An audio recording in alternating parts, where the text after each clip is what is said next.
Hello everyone, so this is problem number 52 from the chapter Center of Mass from book H.C. Burma.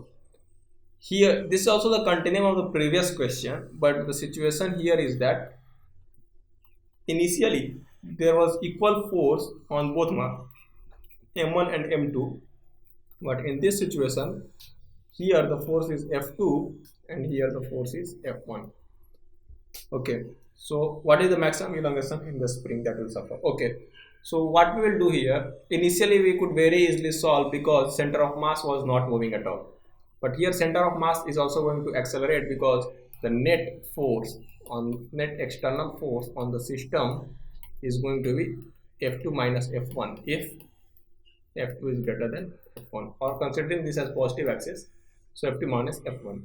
So the acceleration of center of mass is going to be F2 minus F1 upon M1 plus M2. So this is the acceleration of center of mass.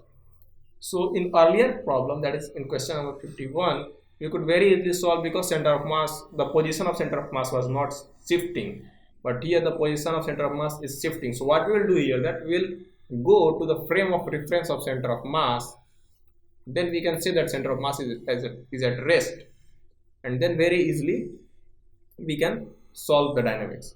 Okay, so when we go to the position of center of mass, then we need to apply the pseudo force that is going to act. Why? Because it is a non-inertial frame. So here M1 into acceleration of center of mass, and here M2 into acceleration of center of mass. So these are the forces which are going to act on this block. So if you resolve this, that is F1 plus M1 into acceleration of center of mass, that is F2 minus F1 upon M1 plus M2, then you will get the value of M1 F2 plus M2 F1 upon M1 plus M2. So let us say F, and let us calculate this value, that is F2 minus M2 into F2 minus F1 upon M1 plus M2. So if you calculate this again, you will get the same value.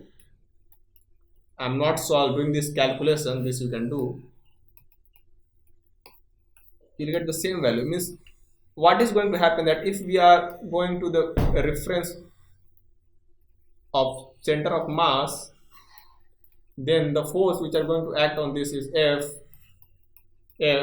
and here center of mass is at rest. Why? Because we are in the same frame of reference.